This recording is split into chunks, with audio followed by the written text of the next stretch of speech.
Hello students, सीपीयूसी lecture series में हम लोग कंटिन्यू करते हैं। सी प्रोग्रामिंग में आपके कई सारे डेटा टाइप्स यूज होते हैं। There are many varieties of data types and some data types are predefined in C library, और इन्हीं डेटा टाइप्स को हम बिल्ट इन डेटा टाइप्स भी बोलते हैं, जो ऑलरेडी आपके सी के लाइब्रेरी में डिफाइन है। उनका मीनिंग वहाँ से हम डिफाइन करते हैं। तो डेटा टाइप्स के बारे में आगे कंटिन्यू कर लेते हैं हम लोग। Data types in C language.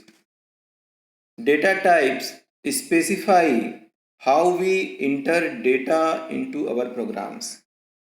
अपने प्रोग्राम में हम डेटा टाइप कैसे यूज करेंगे, उसको कैसे हम डिफाइन करेंगे, कैसे डिक्लेयर करेंगे, and what type of data we enter, और किस तरह का डेटा आपको इंटर करना है। तो जैसा कि आप लोग जानते हैं कि कुछ डेटा आपके न्यूमेरिक होते हैं, जिसमें आपके न्यूमेरिक डेटा में आपका इंटीजर डेटा भी आता है, कुछ आपके डेसिमल पॉइंट वाले आपके डेटा आते हैं, ठीक है। कुछ डेटा आपके कैरेक्टर वैल्यूज के होते हैं, जिसमें आपके कैरेक्टर कांस्टेंट आते हैं, जैसे किसी पर्टिकुलर अल्फ़ाबेट को हम बोल सकते हैं कैरेक्टर। कुछ आपके डेटा स्ट्रिंग के फॉर्म में होते हैं, combination of multiple characters is called string. ABC, जैसे आपका एक पर्टिकुलर आपका अल्फ़ाबेट होगा तो कैरेक्टर होगा। यदि आपके मोर देन वन आपके कैरेक्टर एक ही साथ लिखे जाते हैं तो वो आपका स्ट्रिंग कहलाएगा। C support different types of data. Storage representation of these data types is different in memory. हर एक डेटा का अपना एक साइज होता है, और उन डेटा को हम जब कंप्यूटर के मेमोरी में रिप्रेजेंट करते हैं तो वो वहाँ पे मेमोरी में साइज ऑक्युपाई करते हैं, स्पेस ऑक्युपाई करते हैं। तो हर एक डेटा का स्टोरेज रिप्रेजेंटेशन अलग अलग तरीके से डिफाइन किया जाता है। टाइप्स ऑफ डेटा टाइप्स, बहुत ही इंपॉर्टेंट क्वेश्चन है आपका। ये क्वेश्चन कई बार पूछा भी गया है कि कितने तरह के आपके डेटा टाइप्स हैं। तो basically in C language data type can be broadly classified as primitive data type.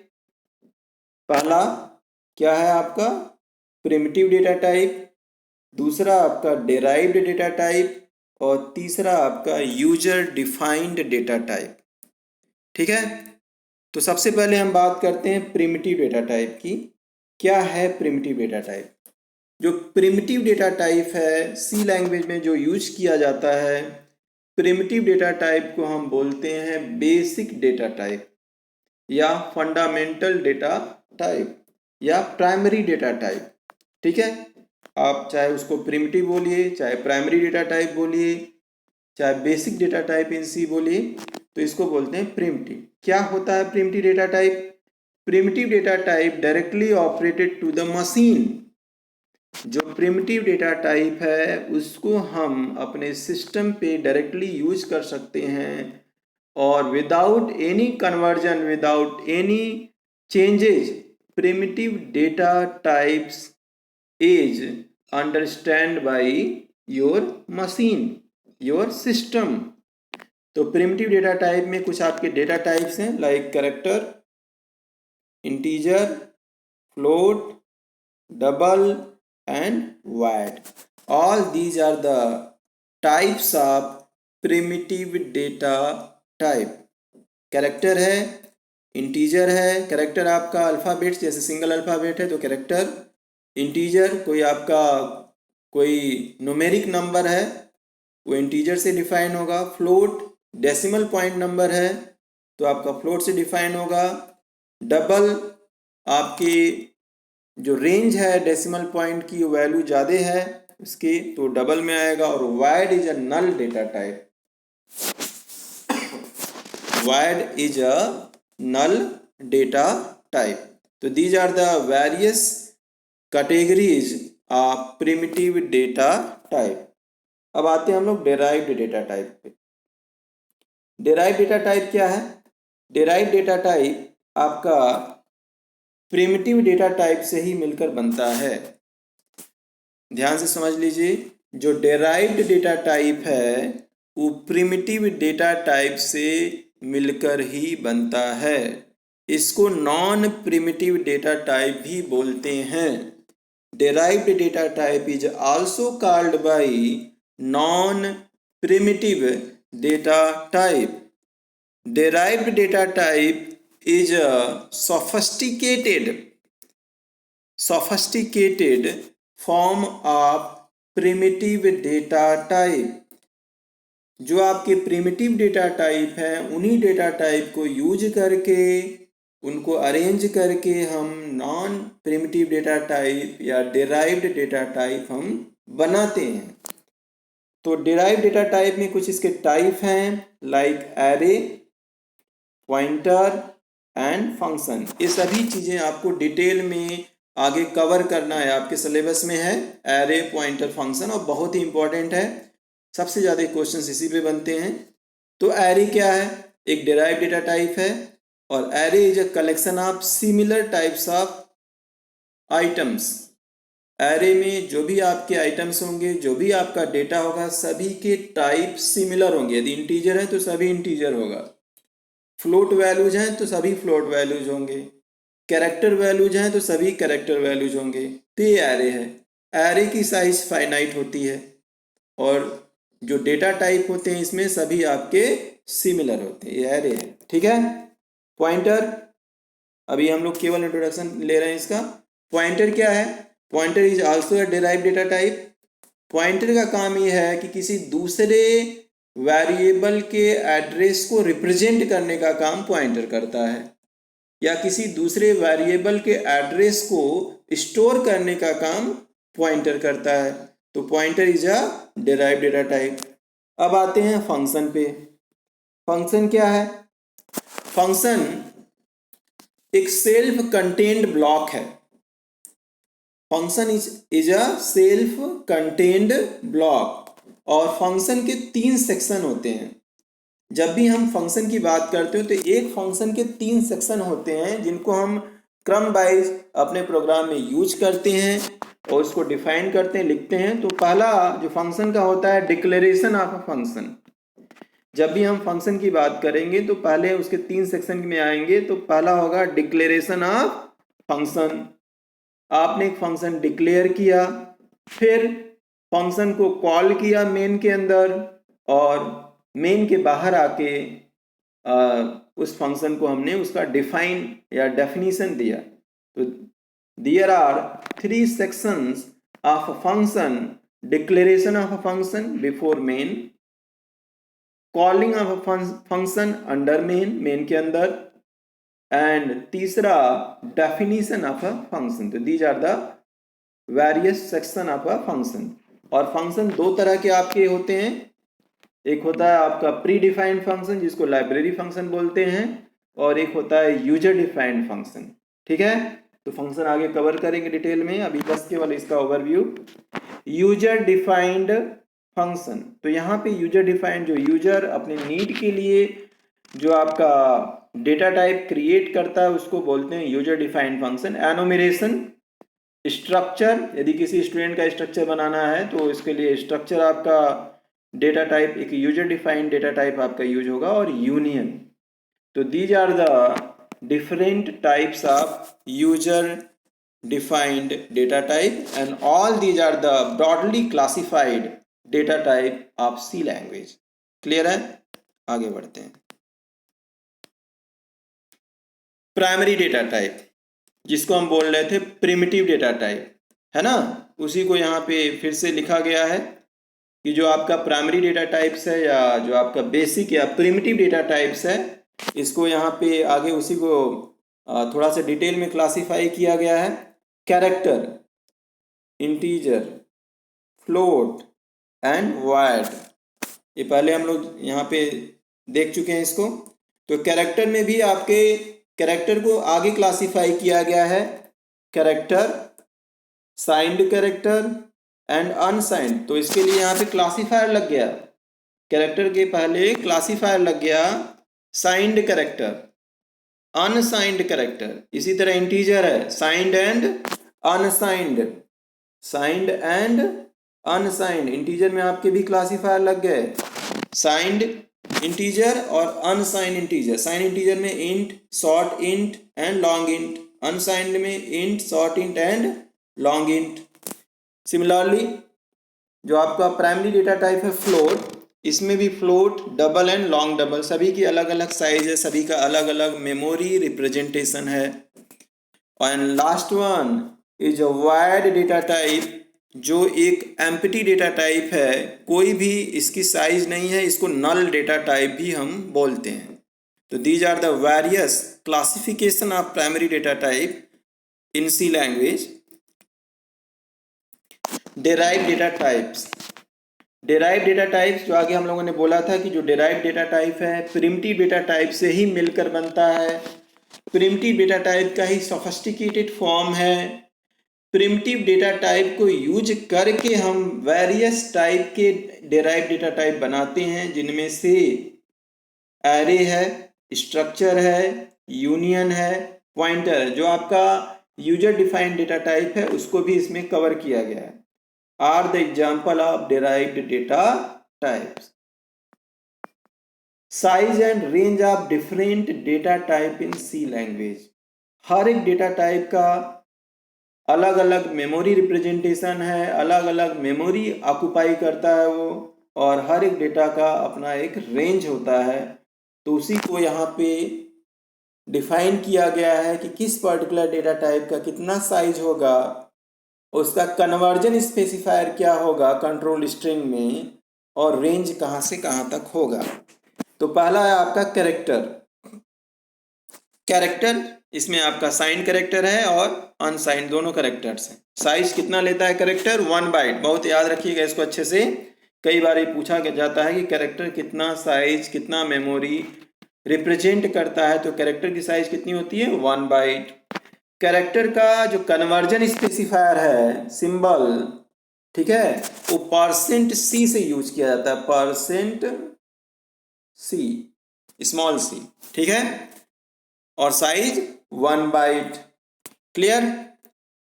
और रेंज जो है कैरेक्टर का -128 to 127, ये आपका रेंज है कैरेक्टर डेटा टाइप का।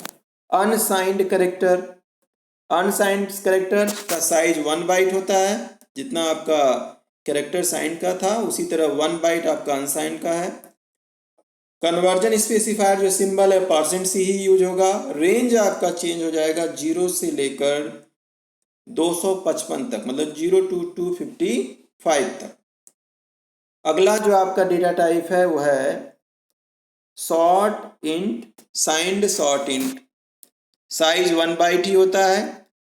कन्वर्जन स्पेसिफायर सिंबल चेंज हो जाएगा, %c है, याद रखिएगा, %d, इंट का जो कन्वर्जन स्पेसिफायर है %d। जब भी हम इंटीजर डेटा की बात करेंगे तो उसका जो कन्वर्जन स्पेसिफायर होगा वो %d से यूज किया जाएगा, और रेंज इसका -128 to 127। Unsigned int similar 1 byte, conversion specifier %u and range 0 to 255।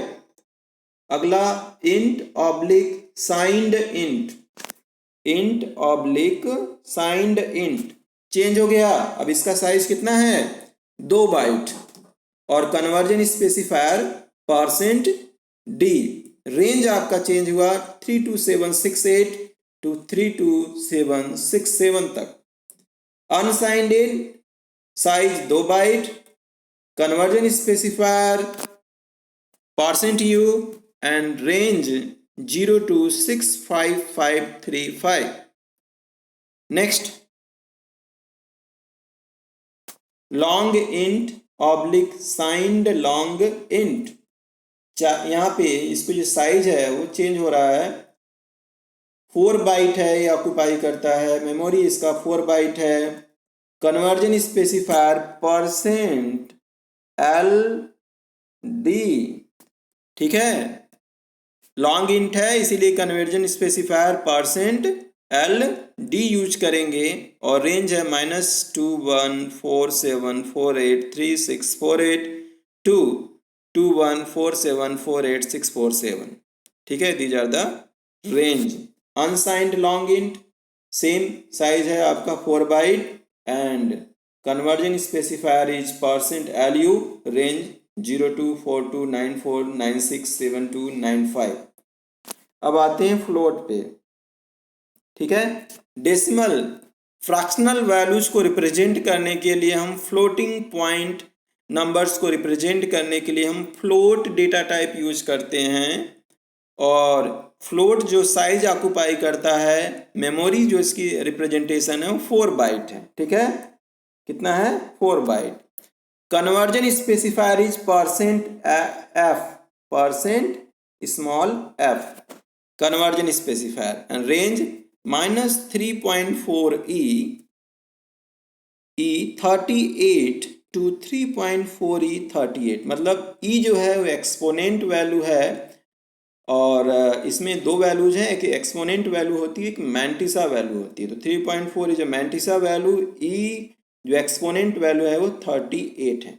ठीक है, अगला आपका है जो डेटा टाइप है वो फ्लोट है और लॉन्ग डबल। फ्लोट के बाद डबल एंड लॉन्ग डबल। ठीक है, तो डबल का आपका जो साइज है 8 बाइट और लॉन्ग डबल का जो साइज मेमोरी जो आपका ऑक्युपाई करता है 10 बाइट्स है और इनका कन्वर्जन स्पेस है %LF और ये रेंजेस दिए हुए हैं। ठीक है, तो all these are the various types of data type and their size and range of data type in memory. Variables in C language. Variables क्या है? तो वेरिएबल का काम क्या होता है कि किसी पर्टिकुलर वैल्यू को स्टोर करना। वेरिएबल किसी पर्टिकुलर वैल्यू को स्टोर करने के लिए यूज किया जाता है और ये चेंज भी हो सकता है during execution of program. Program जब हम एग्जीक्यूट करते हैं तो जैसे वैल्यू हमने जो स्टोर किया उसकी वैल्यू कुछ और वैल्यू हम बदल सकते हैं, चेंज कर सकते हैं। Variable can take different values. Variable कई सारे वैल्यूज स्टोर कर सकता है या वैल्यू डिफाइन कर सकता है, रिप्रेजेंट कर सकता है। But at a time a variable can declare a single value. एक बार में केवल एक ही वैल्यू स्टोर करेगा एक वेरिएबल। ये नहीं कि एक वेरिएबल एक ही समय में एक ही बार में दो वैल्यू या दो से ज़्यादा वैल्यू स्टोर कर रहा है। तो at a time a variable store a single value. इस चीज़ को याद रखिएगा कि एक बार में केवल एक ही वैल्यू स्टोर करेगा। The naming of an address is known as variable. ठीक है, the naming of an address is known as variable. Variable is the name of memory location.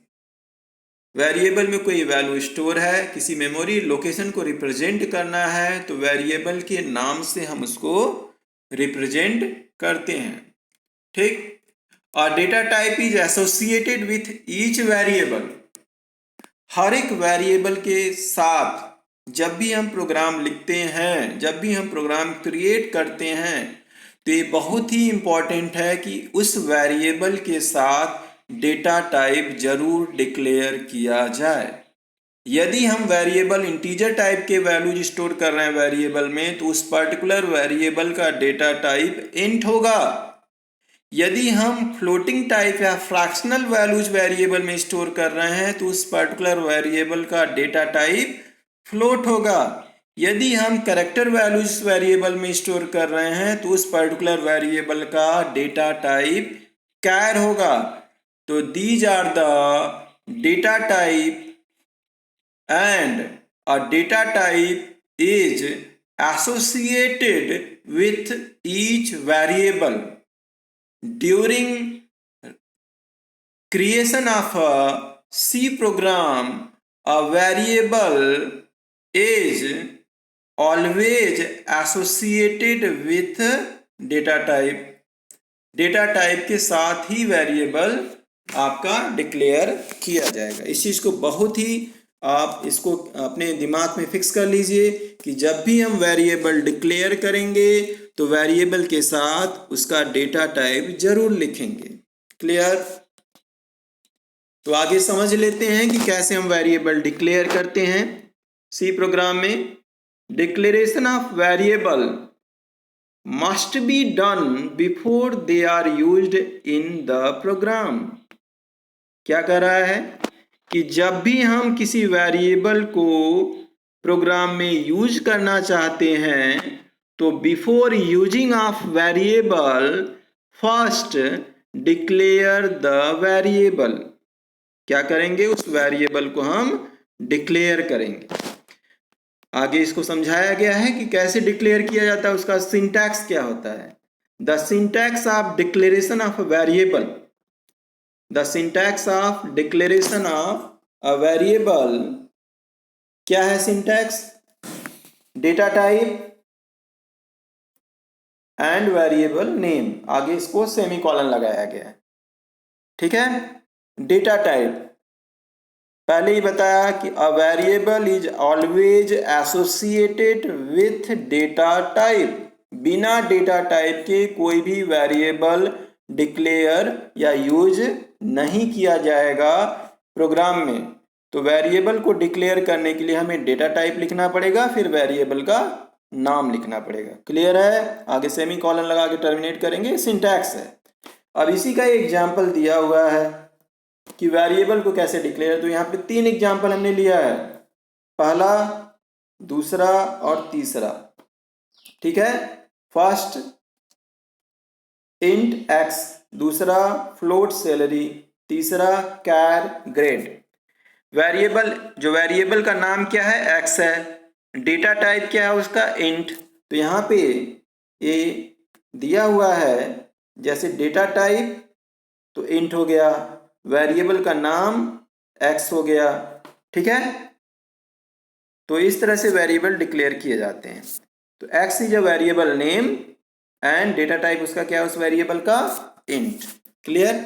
Similarly float salary, float salary, तो data type क्या है इसका, float, और variable का नाम क्या है, salary.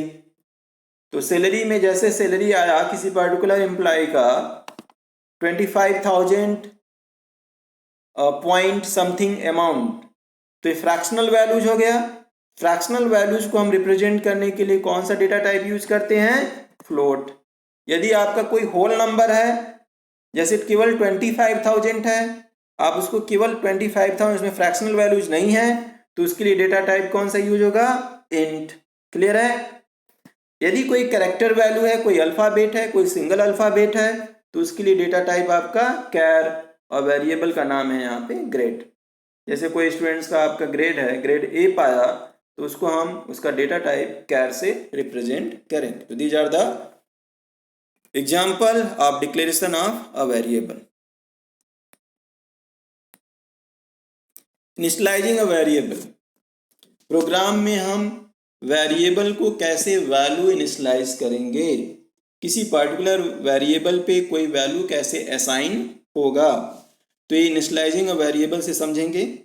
Initialising a variable means to provide it with a value.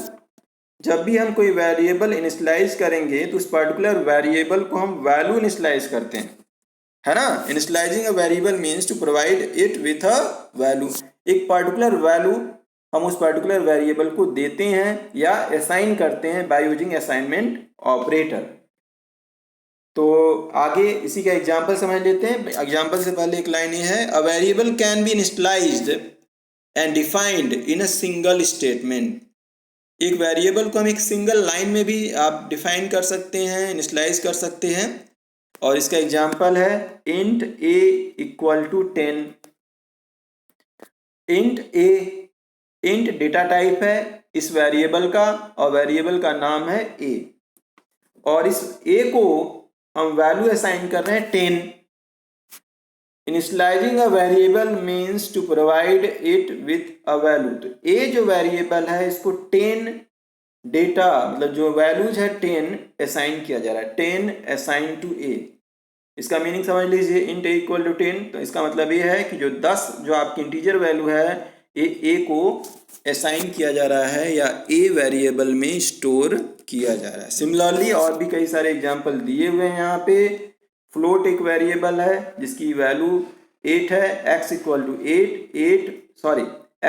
8.5, तो 8.5 is a floating point values is assigned to x.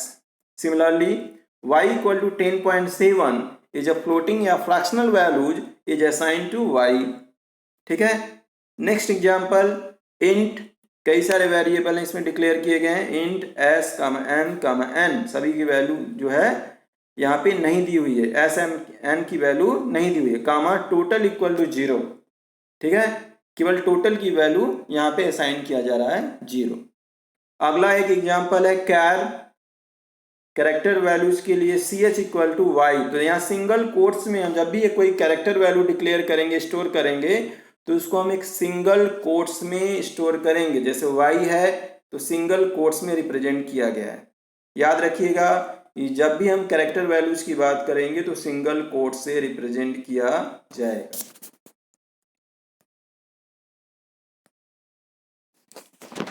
Programming example, जो हमने यहाँ पे वेरिएबल्स और डेटा टाइप्स के बारे में हमने स्टडी किया, तो उसी का यहाँ पे एक एग्जाम्पल ले लेते हैं कि कैसे वेरिएबल को प्रोग्राम में यूज किया गया। तो आप लोगों को पहले ही बताया जा चुका है, एक एग्जाम्पल लेके बताया भी गया था कि बिफोर राइटिंग अ प्रोग्राम, पहले आपको ये समझना है कि प्रोग्राम किसके लिए बनाना है। ठीक है, तो प्रोग्राम किसके लिए बनाना, जब आपको ये लॉजिक क्लियर होगा तभी आप आगे स्टेप्स लिख पाएंगे। और जब भी आप प्रोग्राम क्रिएट करते हैं तो उसमें सबसे पहली जो लाइन या जो सबसे लाइन ऑफ कोड होती है वो हेडर फाइल या प्री प्रोसेसर डायरेक्टिव होता है। तो यहाँ पे हैश इंक्लूड stdio.h, ठीक है, ये हेडर फाइल है, hash include standard input output dot H. उसके आगे लिखा हुआ है जो सभी आपके प्रोग्राम में कॉमन होता है, इंट मेन की जगह वॉइड मेन भी लिखते हैं कुछ लोग। ठीक है, इंट की जगह पे वॉइड मेन भी लिख देते हैं कुछ लोग। तो यहाँ पे इंट मेन लिखा हुआ है, फंक्शन है एक, और कर्ली ब्रेसेस लगा हुआ है, curly braces, opening curly braces है, इसके अंदर इंट वेरिएबल के डिक्लेरेशन है, दो वेरिएबल डिक्लेयर किया गया है, इंट ए कमा बी। इसके आगे कमेंट लाइन है, ये क्या है, कमेंट लाइन, वेरिएबल डिक्लेरेशन। हमने आपको समझने के लिए लिख दिया कि ये क्या किया गया है, यहाँ पे वेरिएबल को डिक्लेयर किया गया। तो ये जो प्रोग्राम है ये दो नंबर्स का एडिशन फाइंड आउट करने के लिए किया गया है। ठीक है, किसके लिए प्रोग्राम लिखा गया है, दो नंबर्स का सम निकालने के लिए या उसका एडिशन निकालने के लिए, और दोनों का एडिशन किसी तीसरे वेरिएबल में स्टोर करना है, किसी थर्ड वेरिएबल में दोनों का एडिशन स्टोर करना है। तो सम फाइंड आउट करने के लिए प्रोग्राम बनाया गया है। तो पहला लाइन हेडर फाइल, दूसरा लाइन इंट मेन, तीसरा लाइन ओपनिंग कर्ली ब्रेसेस, चौथा लाइन जो है ये वेरिएबल डिक्लेरेशन का है। वेरिएबल आपके डिक्लेयर किए गए हैं, दो वेरिएबल्स के सम निकालने हैं, तो दो वेरिएबल यहाँ पे डिक्लेयर किया गया, इंट ए कामा बी। ठीक है, अब इसमें एक चीज़ और है, यहाँ पे जो ये वेरिएबल सी यूज किया गया है इसको भी आगे यहीं पे नोट कर लीजिएगा इस प्रोग्राम में, कि यहाँ पे जो इंट लिखा हुआ है ए कामा बी कामा सी, तो इसको ऐड कर लीजिएगा। ठीक है, इसमें सी को ऐड नहीं किया गया तो इसको कंप्लीट कर लीजिएगा और यहाँ पे टर्मिनेट हो जाएगा। ठीक, सबसे ऊपर वाले लाइन में इंट ए कामा बी कामा सी, तो यहाँ पे छूट गया था, इसको आप ऐड कर लेंगे, इंट ए कामा बी कामा सी, और आगे टर्मिनेट कर लेंगे। अब आगे क्या किया गया है, इस चीज़ को, इस लाइन ऑफ कोड को हमेशा नोट कर लीजिएगा और इसको इसमें ऐड कर लीजिएगा कि इंट ए कामा बी कामा सी आगे टर्मिनेट करेगा। ठीक है, इसके जगह पे, इसके प्लेस पे। अब वैल्यूज असाइन किया गया है, वेरिएबल को वैल्यूज इनिशियलाइज किया गया है। तो जैसे ए है, ए को वैल्यू इनिशियलाइज किया गया 7, बी है, बी को वैल्यू इनिशियलाइज किया गया 14। ठीक है, ए के पास कौन सी वैल्यू है 7 और बी के पास कौन सी वैल्यू है 14। अब इन दोनों का सम निकालना है और एक तीसरे वेरिएबल सी में स्टोर करना है। तो हमने असाइनमेंट लिखा कि C equal to A plus B, C equal to A plus B, और यहाँ टर्मिनेट कर दिया। तो इसका मतलब ये है कि ए के पास कौन सी वैल्यू है 7 और बी के पास कौन सी वैल्यू है 14 और इनके बीच में ऑपरेटर लगा हुआ है प्लस का, तो 7 + 14 21। तो सी के पास कितना वैल्यू आ जाएगा 21। ठीक है, सी के पास कौन सी वैल्यू आ गई 21। सी = 21, मतलब दोनों का सम हमने सी में स्टोर करा दिया, तो सी के पास वैल्यूज आ गया 21। अब हमें रिजल्ट जो भी सम हमने फाइंड आउट किया था उसको हमें एज ए रिजल्ट डिस्प्ले करना है।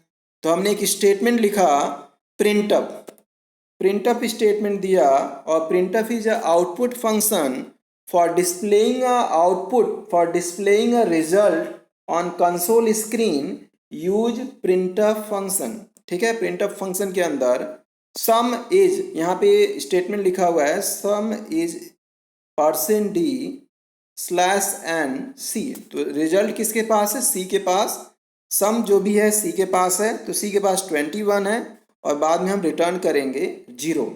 तो फाइनल जो रिजल्ट आएगा, जो इसका आउटपुट आएगा इस प्रोग्राम का, सम इज क्या आएगा, सम इज 21। ठीक है, ये आपका रिजल्ट आएगा। इसको यदि आप लोग अपने सिस्टम पे इस प्रोग्राम को लिखिए, लिखने के बाद इसको रन कराइए, कंपाइल करिए और रन करिए, तो रिजल्ट इसका 21 आएगा। क्लियर है? ठीक है, तो आज के लिए आपका वेरिएबल तक का लेक्चर इतना ही।